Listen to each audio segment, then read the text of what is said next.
L'industrie des comics est sous le choc depuis qu'on a appris lundi dans toute la presse internationale que les rumeurs et les accusations contre Neil Gaiman qui avait fait surface l'été dernier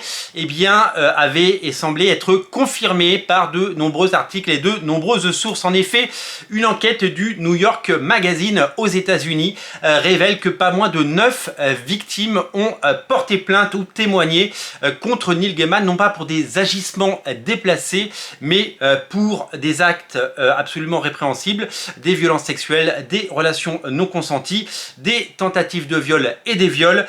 des actes de soumission qui se sont manifesté pendant des dizaines d'années tout au long de sa carrière. Les rumeurs et les premiers articles étaient tombés l'été dernier sans avoir un écho particulièrement important, puisque seulement quelques médias avaient relayé ces informations en prenant énormément de pincettes, en mettant tout au conditionnel. Comics Blog avait fait un super papier, un papier très long, très documenté, qui reprenait les 4 podcasts anglais de l'enquête menée par Tortoise, un podcast anglais qui avait révélé que pas moins de 5 victimes avaient témoigné contre Neil Gaiman et que des procédures étaient en cours. Comics Blog a pris le risque, et First Print également, de relayer ces informations. C'est très délicat, c'est toujours délicat quand il n'y a pas un gros média, que ce soit Variety, Hollywood Reporter, ou le New York Times, ou un journal comme ça national aux États-Unis qui ne sort pas l'info en premier, quand l'info vient d'un podcast dont on ne connaît pas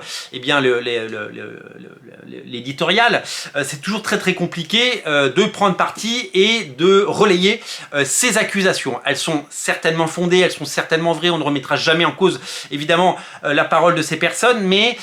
c'est très difficile pour un média, un petit média qui ne peut pas faire sa propre enquête, qui ne peut pas aller faire ses témoignages, corroborer les faits,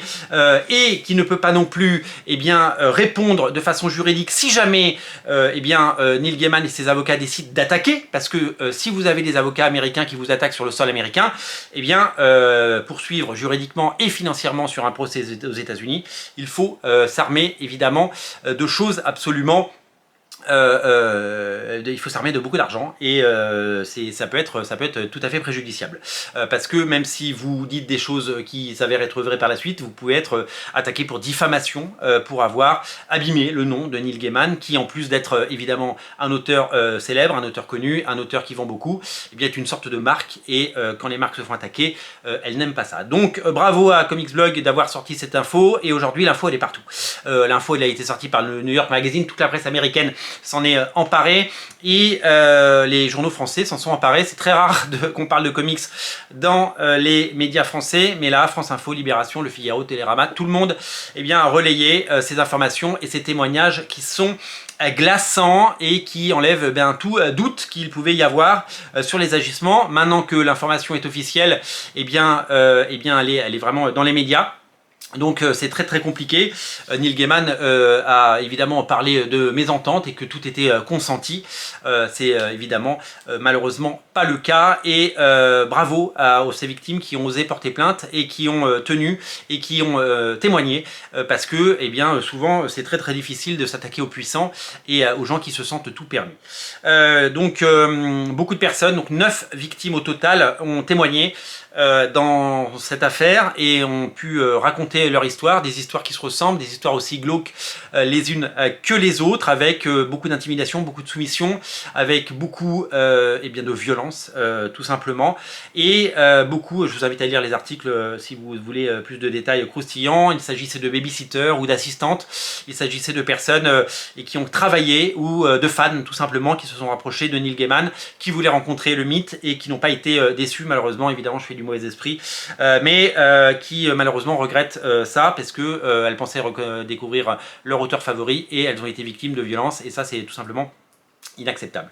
Vous le connaissez, Neil Gaiman, c'est l'auteur de Sandman, c'est l'auteur de bon nombre de comics qui ont fait la gloire est de DC Comics, de Vertigo et Urban Comics maintenant, des comics adaptés, des comics qui ont cartonné, des comics qui se sont vendus dans le monde entier, des comics reconnus qui ont fait eh bien, sortir le comics de leur niche aux États-Unis, puisque d'un coup on a appelé ça des graphic novels et que d'un coup ces bouquins ont pu accéder aux portes des boutiques, des librairies généralistes qui n'avaient qu'un rayon de bande dessinée, de graphic novel très réduit aux États-Unis, et malheureusement ça risque de faire un sacré coup à tout ça. La conséquence immédiate, c'est pas tant que les éditeurs retirent Sandman, parce que pour le moment il n'y a pas ni l'éditeur français le Diablo Vauvert, ni Urban Comics, ni Vertigo aux États-Unis, ni DC Comics, eh bien ne semble pour le moment en tout cas il n'y a personne n'a pris position et personne n'a parlé de ça. Les bouquins restent en vente, vous pouvez les lire, vous pouvez évidemment séparer l'homme de l'artiste. Chacun, évidemment, fera ce qu'il veut, tant que les bouquins sont disponibles. Ce qui est sûr, c'est que c'est au niveau des adaptations, et c'est ça aujourd'hui qui était très lucratif pour Neil Gaiman. Les adaptations risquent d'être compliquées à l'avenir, puisque L'étrange vie de Nobody Owens a été annulé par Disney, Good Omens et Dead Boy Detective ont été annulés par Netflix, et que Sandman, qui est en cours de production pour sa saison 2, risque de devoir quasiment jeter sa saison 2, donc il y aura certainement pas de saison 3, puisque malheureusement dans ce genre de cas c'est souvent ce qui se passe, sauf si évidemment eh bien avec ce qui se passe aux États-Unis actuellement, vous savez, cette liberté de parole et ces personnes jugées coupables et reconnues coupables et qui eh bien continuent leur carrière, et le fait qu'aujourd'hui MeToo semble être complètement étouffé de l'intérieur par les États-Unis et par le nouvel ordre, avec l'arrivée de Donald Trump et d'Elon Musk qui eh bien, semble passer entre les filets de tout ça. Donald Trump, vous le savez, a été accusé et a été reconnu coupable de beaucoup de choses et qu'il n'est pas en prison. Voilà, aujourd'hui, le nouvel ordre mondial pourrait tout changer. Peut-être qu'avec la nouvelle politique à venir aux États-Unis et l'avènement de cette nouvelle ère républicaine / d'extrême droite aux États-Unis, eh bien, certains agissements qui autrefois, en tout cas ces dernières années, à Hollywood et ailleurs, étaient totalement mis en cause, eh bien aujourd'hui peut-être qu'il pourrait l'être beaucoup moins demain, mais ça c'est l'histoire qui le dira. Donc la carrière de Neil Gaiman, qui est le dernier de nos soucis aujourd'hui, eh bien, risque d'être entre parenthèses pendant quelques temps. Sera-t-il inquiété par la justice et sera-t-il inquiété? Est-ce qu'il y aura des procès? Ça, l'histoire le dira. Mais en tout cas, c'est la fin d'un mythe. Sandman, c'est un chef-d'œuvre, vous le savez, qui a fait du bien à beaucoup de gens et qui a vraiment connu un écho et connu une carrière absolument fabuleuse tout au long. Depuis plus de 30 ans, et c'est vrai que c'est toujours triste de voir tomber ces héros et de voir que des gens que les fans ou que les lecteurs ou que même le grand public pouvait admirer, eh bien eu ces agissements et s'est cru au-dessus de toutes les lois, et surtout n'est pas respecté ni le consentement, ni les collaboratrices avec qui il a pu travailler, ni tout simplement les personnes et qu'il ait pu commettre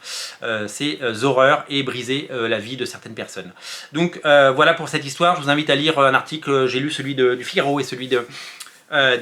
France Info pour préparer cette petite vidéo, voilà, qui est une triste actu comics,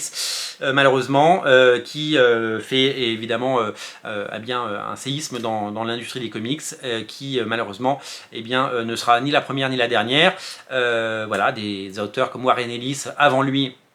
ont été